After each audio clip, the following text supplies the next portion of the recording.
नमस्कार, आप देख रहे हैं डीए न्यूज का खास कार्यक्रम चर्चा है और चर्चा है कार्यक्रम लेकर हाजिर हूं मैं शकील साजिद। छत्तीसगढ़ के सूरजपुर जिले से एक चौंकाने वाला मामला सामने आया है, जहां आरटीआई के तहत पढ़ने वाले गरीब बच्चों से स्कूल में मजदूरी कराने का आरोप लगा। शिकायत के बाद प्रशासन ने जांच के आदेश दे दिए हैं। मामला सूरजपुर जिले के तिलसिया स्थित मुख्यमंत्री डीएवी पब्लिक स्कूल का। आरोप है कि आरटीआई के तहत पढ़ने वाले गरीब विद्यार्थियों से स्कूल परिसर में सीमेंट और रेत ढलवाने के साथ साथ कक्षाओं की पुताई का काम कराया जाता है। अभिभावकों का कहना है कि जब बच्चों ने काम करने से मना किया तो उन्हें स्कूल से निकालने और टीसी काटने की धमकी दी गई। शिकायत लेकर परिजन कलेक्टर जनतक से पहुंचकर लिखित आवेदन दिया। शिकायत में यह भी आरोप लगाया कि प्राचार्य ने परिजनों से कहा, आपके बच्चों को मुफ्त में बैग, किताबें और सुविधाएं मिल रही हैं, आप कोई फीस नहीं देते। साथ ही यह भी आरोप कि स्कूल की एक कक्षा का उपयोग निजी आवास के रूप में किया जा रहा है। परिजनों ने बच्चों के काम करते हुए फोटो और वीडियो में प्रशासन को सौंपे हैं। मामले की गंभीरता को देखते हुए कलेक्टर ने जांच के निर्देश दिए हैं। जिला शिक्षा अधिकारी अजय मिश्रा ने 3 सदस्यीय जांच समिति का गठन किया है। समिति में सहायक संचालक लता बेग, बीईओ हरेंद्र सिंह और प्राचार्य पुष्पा राय को शामिल किया गया। अब देखना है कि जांच में क्या सामने आता है। क्या बच्चों से मजदूरी कराने के आरोप पर स्कूल प्रबंधन के खिलाफ सख्त कार्रवाई होती है या नहीं। प्रशासन ने निष्पक्ष जांच का भरोसा दिलाया है, लेकिन दुर्भाग्य की बात यह है कि गरीब बच्चों को आरटीई से एडमिशन लेने वाले बच्चों के साथ इस तरह का व्यवहार पूरे के पूरे शिक्षा जगत के लिए कलंक है। शुरुआत में आवाज पर ताने, शुरुआती एल्बम फ्लॉप, बीच में एक बेहद गंभीर बीमारी, लेकिन हिम्मत ऐसी कि पूरी दुनिया को अपने सुरों पर नचा दिया। कहानी है कोलंबिया की पॉप आइकन शाकिरा की, जो आज ग्लोबल सुपरस्टार है। 2 फरवरी 1977 को बाराकिला कोलंबिया में जन्मी शकीरा को बचपन से में उनकी आवाज़ को लेकर स्कूल में चिढ़ाया जाता था। टीचर तक कहती थी कि उनकी आवाज़ बकरी जैसी है, लेकिन यही आवाज़ आगे चलकर उनकी पहचान बनी। बचपन में आर्थिक तंगी भी झेली, पिता के ज्वेलरी कारोबार में भारी घाटे के बाद घर का सामान तक। इन हालातों ने शकीरा को मानसिक रूप से मजबूत बनाया। 13 साल की उम्र में पहला रिकॉर्ड कॉन्ट्रैक्ट मिला। 1991 में उनका पहला एल्बम मेगिया और 1993 में पेलिग्रो रिलीज हुआ, लेकिन दोनों फ्लॉप रहे। कैरियर पर संकट आया और उन्हें ब्रेक लेना पड़ा। फिर 1995 में आया पीस डेस्कलॉज, जिसने उनकी किस्मत बदल दी।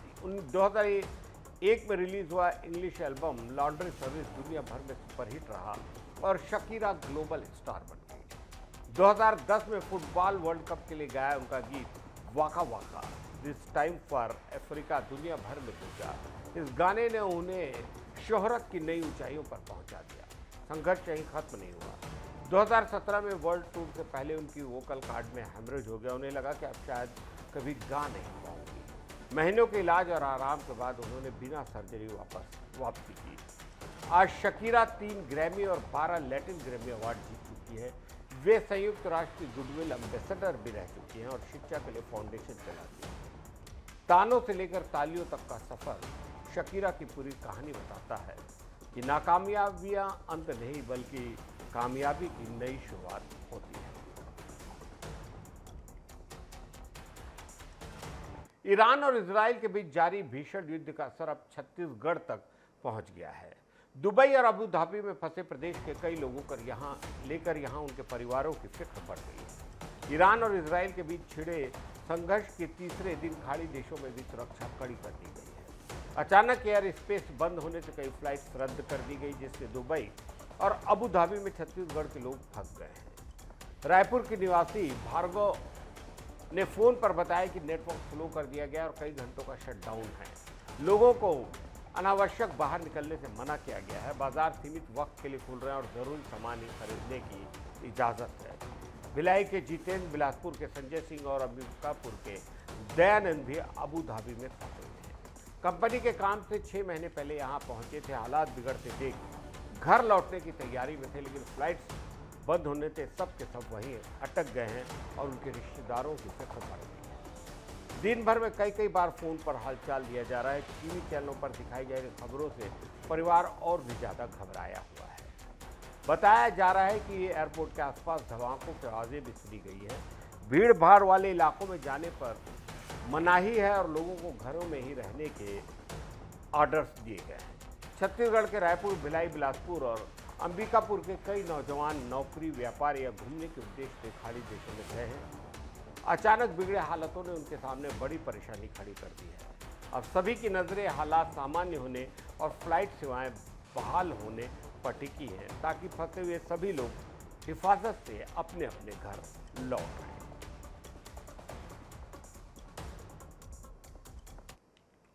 रायपुर में सिंधी समाज के एक बहुत बड़े पर्व चेटी चंड की शोभा यात्रा के मार्ग को लेकर विवाद खड़ा हो गया है। पुलिस प्रशासन द्वारा तय रूट में बदलाव से नाराज सिंधी समाज के प्रतिनिधियों ने रायपुर के बेहद सक्रिय सांसद बृजमोहन अग्रवाल से मुलाकात कर हस्तक्षेप की मांग की है। रायपुर में चेटी चंड महोत्सव की तैयारी जोरों पर है, लेकिन इस बार शोभा यात्रा के पारंपरिक मार्ग को लेकर असमंजस की स्थिति तैयार है। पुलिस कमिश्नर के आदेशानुसार आगामी 2 माह तक एमजी रोड, मालवीय रोड और जय स्तंभ चौक समेत कई प्रमुख मार्गों पर सुबह 9 बजे से रात 9 बजे तक जुलूस और शोभा यात्रा पर प्रतिबंध लगा दिया गया है।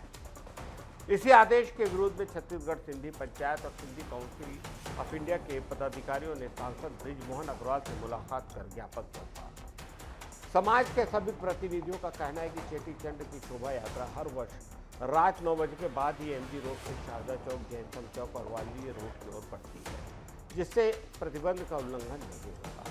प्रतिनिधियों ने बताया कि सिंधी समाज की शोभा यात्रा हमेशा शांतिपूर्ण तरीके से निकाली जाती है और प्रशासन के सभी नियमों का पालन किया जाता है। उन्होंने सांसद से अनुरोध किया कि पारंपरिक मार्ग पर ही अनुमति दिलाने के लिए हस्तक्षेप करें।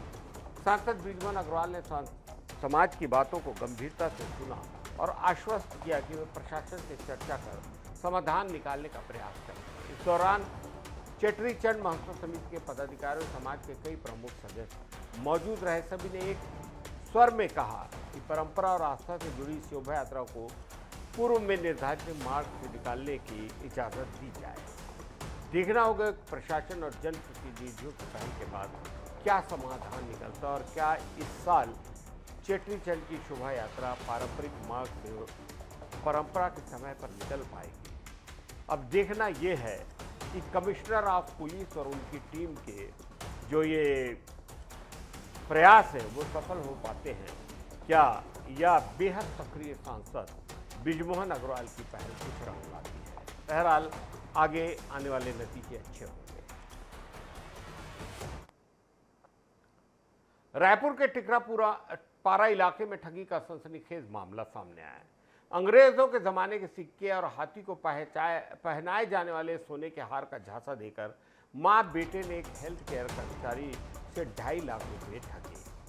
टिकरापारा थाना में पुलिस के मुताबिक Mahesh Kanaskar health care sector में काम करता है। कुछ दिन पहले देवपुरी से पचमढ़ी नाका लौटने के वक्त उसकी मुलाकात मजदूर जैसे हुलिये वाले राजेश प्रजापति से। राजेश प्रजापति ने उन्हें अंग्रेजों के ज़माने के बताए गए कुछ सिक्के दिलाए और पैसों की मांग की। महेश ने सिक्के लेने से मना कर दिया।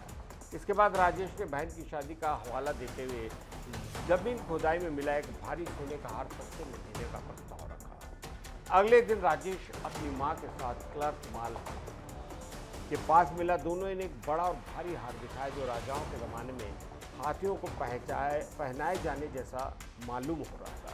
कीमत 2.5 लाख रुपए तय हुई। महेश ने हार का छोटा हिस्सा तोड़कर सदर बाजार में जांच कराई। शुरुआती जांच में सोना बताया गया। इसके बाद 10 दिन बाद महेश ने 2.5 लाख रुपए देकर हार खरीद लिया। लेकिन जब दोबारा जांच कराई गई तो पता चला कि पूरा हार सोना नहीं बल्कि पीतल का है। तब तक आरोपी मां बेटे का मोबाइल बंद हो चुका था और वे फरार हो गए। पीड़ित की शिकायत पर टिकरापारा पुलिस ने ठगी का मामला दर्ज किया। आरोपियों की तलाश जारी है। पुलिस ने लोगों से अपील की कि अनजान व्यक्तियों के झांसे में आकर कीमती सामान की खरीद फरोख्त न करें और किसी भी संदिग्ध प्रस्ताव की सूचना तुरंत पुलिस को दें।